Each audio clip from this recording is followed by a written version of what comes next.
महाराष्ट्राचा महासंकल्प agriculture conclave 2026 शेतीतून समृद्धीकडे. Supported by green gold seeds, अस्सल हिरवं सोनं, MIT CSN, nurturing growth, shaping the future, Madhuri solar, Sanjay Deshmukh यांची महाराष्ट्रातील एक अग्रगण्य सोलर कंपनी. राजहंस दूध, शेतकऱ्यांचा श्वास, ग्राहकांचा विश्वास. डिफेन्स करिअर अकॅडमी, सैन्य दलातील करिअरचा राजमार्ग. Parbhani agrotech private limited. Sudarshan Saur, समझदारी की सोच. Jio mart, saves both time and मनी.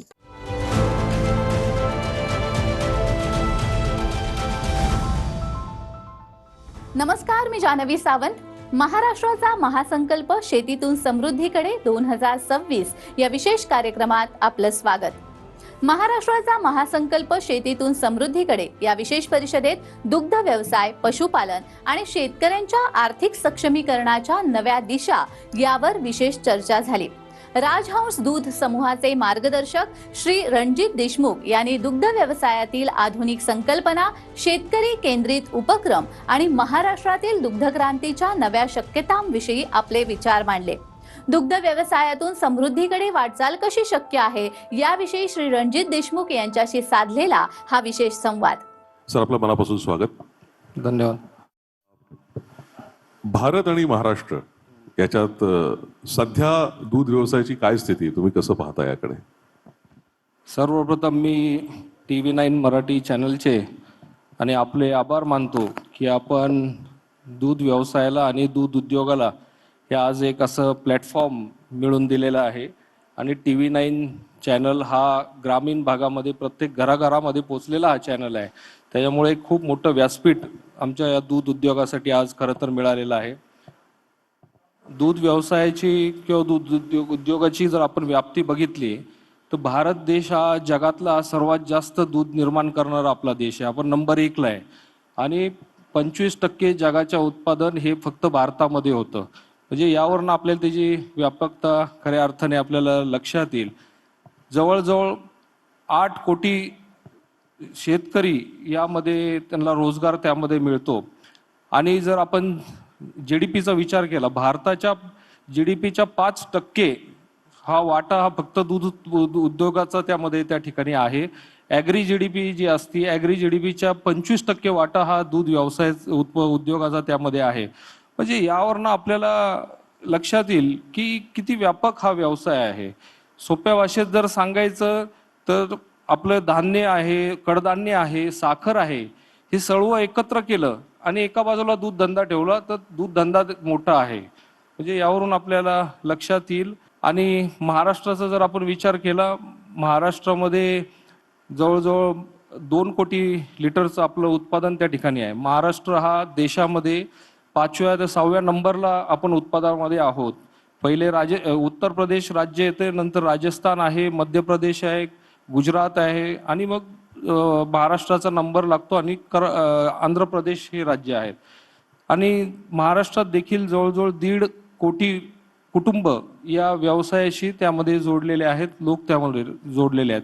आणि यातून किती मोठा रोजगार यामधून निर्माण होतो याची आपण कल्पना करू शकता.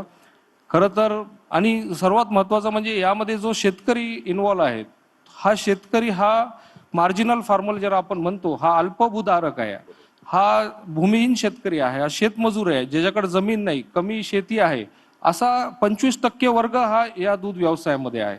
म्हणजे आणि अशा पद्धतीने हा व्यवसाय आहे.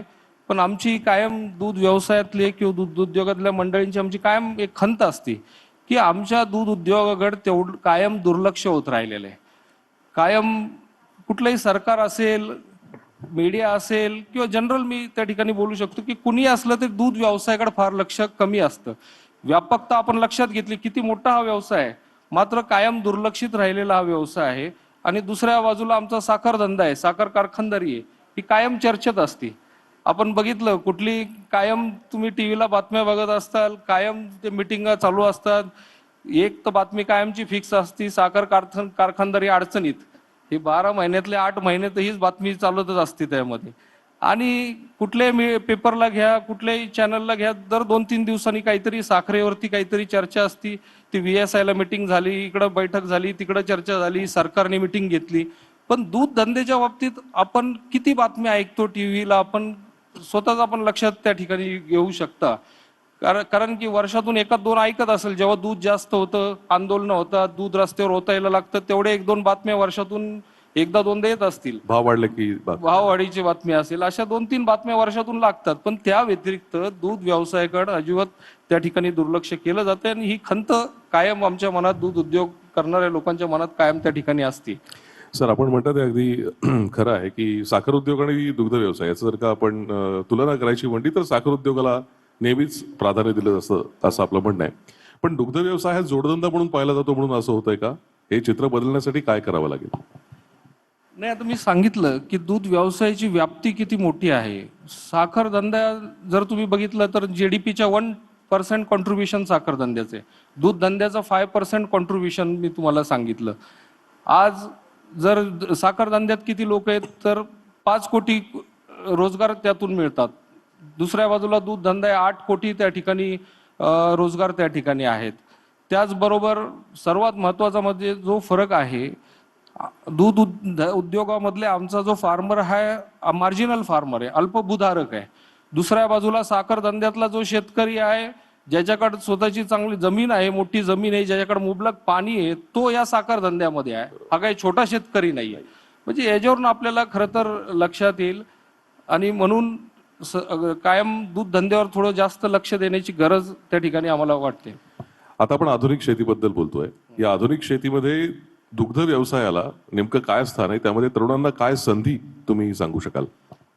दूध व्यवसायाला खरं तर खूप मोठ्या संधी दूध व्यवसायामध्ये आहेत. कारण की दूध व्यवसाय हा वाढत चाललेला व्यवसाय. दर वर्षात 6% दराने आपली वाढ भारत देशामध्ये दुधाची होत आहे.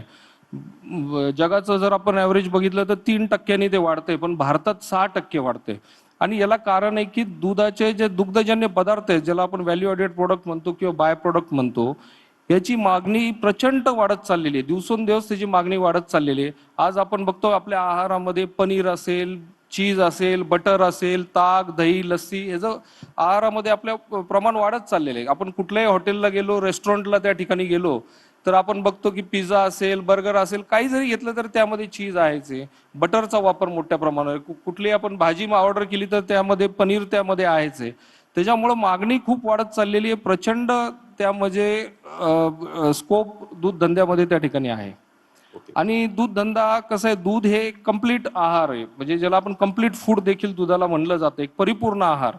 दुधामध्ये जर आपण बघितले जे घटक आहेत, एक तर कॅल्शियम, प्रोटीन, फॅट्स विशेष म्हणजे दुधातली फॅट ही गुड फॅट आहे, हे लक्षात घेतलं पाहिजे. फॅट म्हणलं का आपण थोडं निगेटिव्ह होतो, पण दुधातली जी फॅट आहे ही गुड फॅट आहे, शरीरासाठी पोषक आहे.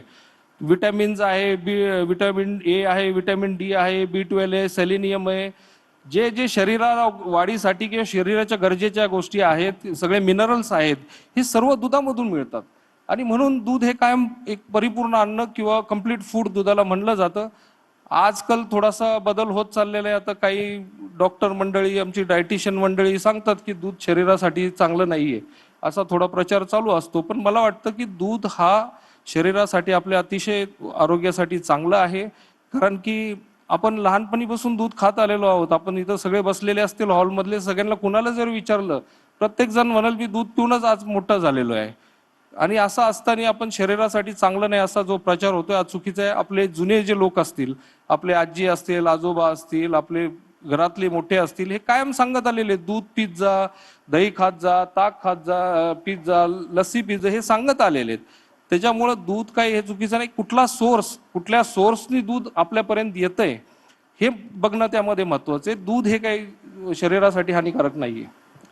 आज जसं तुम्ही म्हणलात की दुग्ध व्यवसायाला थोडीशी वेगळी वागणूक मिळते, पण मग आज या व्यवसायामध्ये काही बदल तुम्हाला सुचवायचे वाटतात की काय नेमकं बदल केले तर चित्र थोडंसं बदलेल? दूध व्यवसायामध्ये खूप बदल करणं गरजेचं आहे. जसं काय इतर व्यवसायामध्ये कुठलाही असेल, आज काळाप्रमाणे आपल्याला बदल करावाच लागेल, तसं दूध व्यवसायामध्ये देखील बदल करणं अपेक्षित आहे. आणि जसं आपण म्हणलं युवकांना देखील यामध्ये खूप संधी आहे. तर खऱ्या अर्थानं युवकांना यामध्ये संधी आहे. जर आपण छोटे छोटे जर बदल केले तर त्याचे खूप मोठे परिणाम त्यामध्ये होऊ शकतात आणि हा व्यवसाय आपल्याला प्रॉफिटमध्ये त्या ठिकाणी येऊ शकतो. आता युवकांना कसं संधी आहे, तर आपण आज बघतोय देशामध्ये सगळ्यात मोठा प्रश्न जो आहे तो बेरोजगारीचा आहे, अनएम्प्लॉयमेंट. आज युवकांना हाताला काम नाहीये. आज युवक ग्रामीण भागातून शहराकडे ते स्थलांतरित होतात आहे. दूध व्यवसाय असा आहे की ह्या सर्वांना हाताला काम देण्याची ताकद या व्यवसायामध्ये आहे. हे स्थलांतर थांबवण्याची ताकद, त्याच्या गावातच त्याला रोजगार, स्वयंरोजगार मिळवून देण्याची ताकद या व्यवसायामध्ये आहे. फक्त बदल या व्यवसायात आपल्याला करावं लागणार आहे, कारण की पारंपरिक पद्धतीने दूध व्यवसाय करून आता चालणार नाही. तुम्ही जसं म्हणले शेतीला जोडधंदा म्हणून हा व्यवसाय करून देखील चालणार नाही. हा व्यवसाय म्हणूनच आणि व्यावसायिक दृष्टिकोन ठेवूनच जर आपण हा केला तरच हा परवडणार आहे. म्हणून आमचं एक टॅगलाईन आहे, दूध उत्पादक नाही, आता दूध उद्योजक होणे गरजेचे आहे. ह्याच्याकडे आपण एक व्यवसाय म्हणून बघणं गरजेचं आहे. आणि त्यासाठी काय केलं पाहिजे हे देखील तितकंच महत्वाचं आहे. तर सर्वात पहिला महत्वाचा मुद्दा आहे त्यामध्ये की हा व्यवसाय व्यावसायिक दृष्टिकोन ठेवून करत असताना ह्याचा जमा खर्च ठेवला पाहिजे, ह्याचा हिशोब ठेवला पाहिजे, ह्याचं अकाउंट्स ठेवलं पाहिजे. कारण की कुठलाही व्यवसाय करायचा जर तुमच्याकडे जमा खर्चच नसेल तर तुम्ही त्यात यशस्वी होऊ शकत नाही. आणि आज दुर्दैवाने आमच्या दूध धंद्यामध्ये जमा खर्च बघितलाच जात नाही. चारा घातला जातो, म्हणजे ते आम्ही म्हणतो की टाक चारा आणि काढ धारा एवढाच कार्यक्रम चालतो. किती चारा गायींना घालायचा, किती दूध काढलं झालं, त्या दुधाची किंमत काय आहे, ते डेअरीला किती दूध जातं, त्यातून किती उत्पन्न मिळतो, हे वजाबाकी आपण अजिबात बघतच नाहीये. तर हे आता बघणं गरजेचं आहे. आणि त्यात दुसरं म्हणजे त्याची प्रोडक्टिव्हिटी वाढवणं. दूध धंद्याचं प्रोडक्शन, ॲव्हरेज प्रोडक्शन वाढवणं हे सर्वात गरजेचं निर्माण झालेलं आहे, तुम्हाला सांगतो. कारण की आपण जगाच्या ॲव्हरेजच्या फार पाठीमागे आहे. आज आपलं भारताचं जर ॲव्हरेज बघितलं, आपण 6-7 लिटरचं आपलं ॲव्हरेज एका गाईचं साधारण. हेच तुम्ही जगात गेला, युरोपियन देशांमध्ये जा, 28-30चं ॲव्हरेज आहे. अमेरिकेत जा, 35-40 लिटरपर्यंत आता पोहोचायला लागलेले ॲव्हरेजचे. आणि आपण 7-8 लिटर अजून घेऊन बसलोय. म्हणजे कसं आपल्याला किती टप्पा आपल्याला त्या ठिकाणी गाठायचा आहे या ठिकाणी आपल्याला लक्षात येईल. आणि म्हणून हे त्या दृष्टीने आपल्याला बदल या व्यवसायामध्ये करणं गरजेचं आहे. बरोबर आहे, अत्यंत महत्वाचे बदल आहेत. आणि एकूणच हा व्यवसाय म्हणजे तुम्ही असं म्हणाल की आता दूध उत्पादक शेतकरी नाही तर दूध उद्योजक ही संकल्पना तुम्ही मांडताय. तर एकूणच भविष्य काळात काय नेमक्या तुमच्या म्हणजे डोळ्यासमोर विजन आहेत या व्यवसायासाठी? या दृष्टीने आम्ही बऱ्याच दिवसापासून आम्ही यामध्ये काम करतोय. जसं मी सांगितलं की आपण नुसतं प्रॉब्लेम काय आहे, अडचणी काय आहे याच्यावर चर्चा करण्यापेक्षा ह्याला मार्ग काय, ह्याला सोल्युशन काय, ह्याला उत्तरं काय आहेत हे आपण लोकांना सांगितले पाहिजे. चर्चा करून नुसते प्रश्न मांडून लोकांना सगळ्यांना माहिती आहे, रोज ते त्यातूनच जातात, त्याचा उपयोग नाहीये. पण ह्याला सोल्युशन काय, मार्ग काय हे सांगितलं पाहिजे. आणि म्हणून त्या दृष्टीने मी गेले 15-20 वर्ष या क्षेत्रामध्ये काम करतोय. आम्ही आमच्या संगमनेर तालुक्यामध्ये मुक्त संचार गोठा ही संकल्पना पहिले त्या ठिकाणी आणली.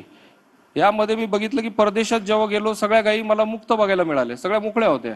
आणि आपल्या इथं मात्र सगळ्या गायी बांधून ठेवलेल्या, साखळदंडानी दोरखंडानी बांधून ठेवलेले आपले सर्व गायी मला बघायला मिळाल्या. पहिले मी निर्णय घेतला की हे सगळं बदल केला पाहिजे. आणि म्हणून मुक्त संचार गोठा ही संकल्पना मी संगमनेर तालुक्यात राबवली. तुम्हाला आज सांगतो की 90% आमच्या गायी सगळ्या मुक्त झालेल्या आहेत. साखरदंडातून हजारो गायी त्या ठिकाणी मोकळ्या झालेल्या आहेत. दुसरी आम्ही संकल्पना राबवली मुरघासची, सायलेज ज्याला आपण म्हणतो, सायलेज ही संकल्पना आम्ही राबवली. आणि आज तुम्हाला सांगतो की प्रत्येक घरामध्ये सायलेज त्या ठिकाणी झालेलं आहे. प्रत्येक घराच्या बाहेर तुम्हाला सायलेजच्या बॅग मिळायला मिळतील. सायलेज म्हणजे चारा, मुरघास.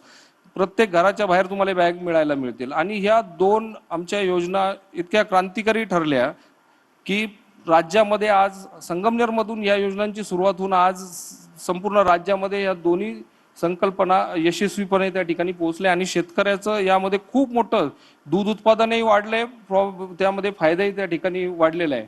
आणि त्याच धर्तीवरती आता याच्या पुढं काय, तर आम्ही आता मिशन 50L, मिशन 50 लिटर ही संकल्पना आम्ही आता संगमनेर तालुक्यामध्ये गेले 1-1.5 वर्षापासून राबवत आहोत.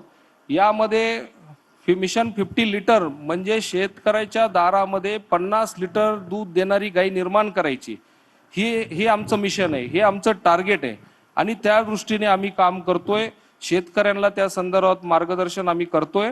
आणि यातूनच एक पुढं त्यामध्ये आलंय की हे शक्य आहे आणि हे घडलेलं आहे. पंजाबला जर आपण गेले, पंजाब राज्यामध्ये, तर तुम्हाला तिथला शेतकरी त्याच्या गोठ्यामध्ये सहज दाखवतो ही 40 लिटरची गाई आहे, ही 50ची गाई आहे, ही 60 लिटर दूध देणारी गाई, तो सहज दाखवतो. म्हणजे त्यांनी हे अचीव केलेलं आहे. पण त्यांना हे करायला 20-25 वर्षाचा काळ लागलेला आहे. आम्ही आता संकल्पना राबवली की त्यांना तेवढा वेळ लागला, पण आम्ही आता त्यांच्याबरोबरच टायअप केलंय. PDFA म्हणून तिथलं एक असोसिएशन आहे, progressive dairy farmer association Punjab, आणि आमचे संगमनेर दूध संघ आणि Maharashtra progressive dairy farmer association, आम्ही एक असं स्थापन केलेले आहे. आणि यांच्यामध्ये एक ॲग्रीमेंट आम्ही केले, टायअप केलेलं आहे.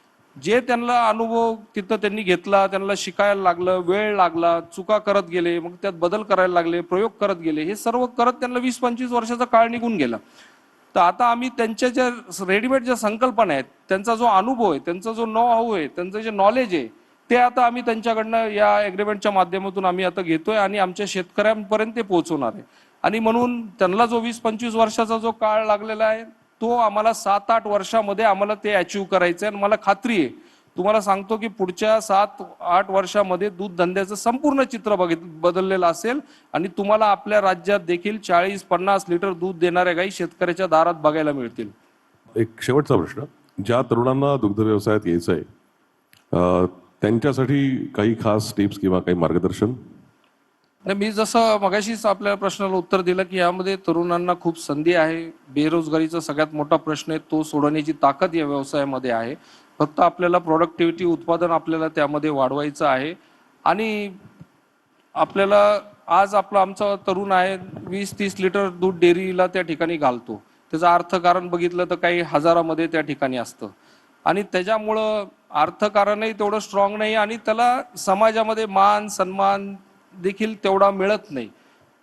त्याला एक ज्याला स्टेटस म्हणतो, ते एक आमच्या धोरणाचा भाग आहे की आमच्या दूध उत्पादकाला एक मान सन्मान स्टेटस मिळवून देणं हा देखील आमचा महत्वाचा यामध्ये मुद्दा आहे.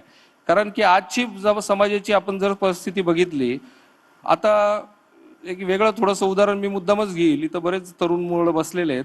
आम्ही एखाद्या मुलीला जर विचारलं आणि तिच्या समोर 2 पर्याय दिले की तुला हा एक मुलगा आहे, हा नोकरी करणारा मुलगा आहे, याला 12-13 हजार रुपये पगार आहे, तो परमनंट नाहीये, तो टेम्पररी नोकरी करतोय, आणि दुसरा आमचा दूध उत्पादक आहे, तो घरी 2-3 एकर जमीन आहे, 10-20 गाई आहे, 25-30 हजार रुपये महिन्याला कमवतोय, तर कुणाशी लग्न करणार?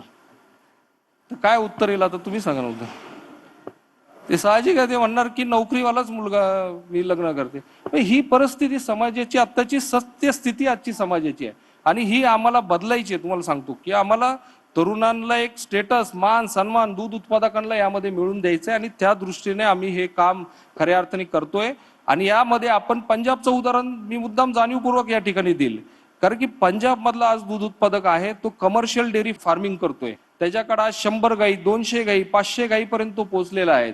त्याचं दूध उत्पादन जर विचारलं किती दूध तू डेअरीला घालतो, कुणी सांगतं 500 लिटर घालतो, कुणी सांगतं 1000 लिटर घालतो, कुणी सांगतं 2000 लिटर घालतो. त्यांचा टर्नओव्हर लाखात आणि कोटीमध्ये पोहोचलेला आहे. तोच दूध उत्पादक तो आज स्कॉर्पिओ गाड्या, फॉर्च्युनर गाडी घेऊन तो त्या ठिकाणी फिरतो, आयफोन वापरतो. त्यांचे घरं जर बघितले, त्यांचे बंगले बघितले, म्हणजे असं वाटत नाही की हे दूध उत्पादक आहेत, पण त्यांनी दूध उत्पादनातून हे बदल हा घडवलेला आहे आणि हे महाराष्ट्रात देखील शक्य आहे. आणि त्या दृष्टीने आम्ही सतत प्रयत्नामध्ये त्यामध्ये करत आहोत आणि महाराष्ट्र प्रोग्रेसिव्ह डेअरी फार्मरच्या माध्यमातून आम्ही यामध्ये पुढे जाणार आहोत. आणि तरुणांना मी आव्हान करेल की आपण यामध्ये आपण जोडले जावं, या संकल्पनेला मिशन 50L आपण जोडले जावं. आणि नुसते प्रश्नांवरती चर्चा आम्ही त्या ठिकाणी करणार नाही. आम्ही काय मार्ग आहे, काय केलं पाहिजे, काय बदल केला पाहिजे, चाऱ्यामध्ये काय बदल केला पाहिजे, फार्म मॅनेजमेंटमध्ये काय बदल केला पाहिजे, जेनेटिक्समध्ये काय बदल केला पाहिजे, ब्रीडिंगमध्ये काय बदल, हे प्रॅक्टिकली आम्ही त्यांना सांगणार आहे, नुसते चर्चा नाही करणार. तर यामुळं मी सगळ्यांना आवाहन करेल की आपण सर्वांनी यामध्ये सहभाग घ्यावा. खरं मित्रांनो, जसं आता देशमुख साहेब म्हणाले की आपल्याला दूध उत्पादक शेतकरी नकोय, तर दूध उत्पादक उद्योजक हवाय आणि त्यासाठी त्यांचं हे विजन आहे. मला असं वाटतं सर की तुमच्या या विजनमध्ये 50 लिटरचं जे तुमचं टार्गेट आहे ते लवकरात लवकर साध्य हो. आज तुम्ही इथे आलात आणि इतकं छान मार्गदर्शन या तरुणाईला केलं त्याबद्दल आपले मनापासून आभार. धन्यवाद. थँक्यू. धन्यवाद सर. मी रणजित देशमुख सरांचा सत्कार करण्यासाठी TV9 मराठीचे business head Bhushan Khot sir आणि महाराष्ट्र राज्य सहकारी बँकेचे प्रशासक विद्याधर अनासकर सर यांना मंचावर येण्याची विनंती करते.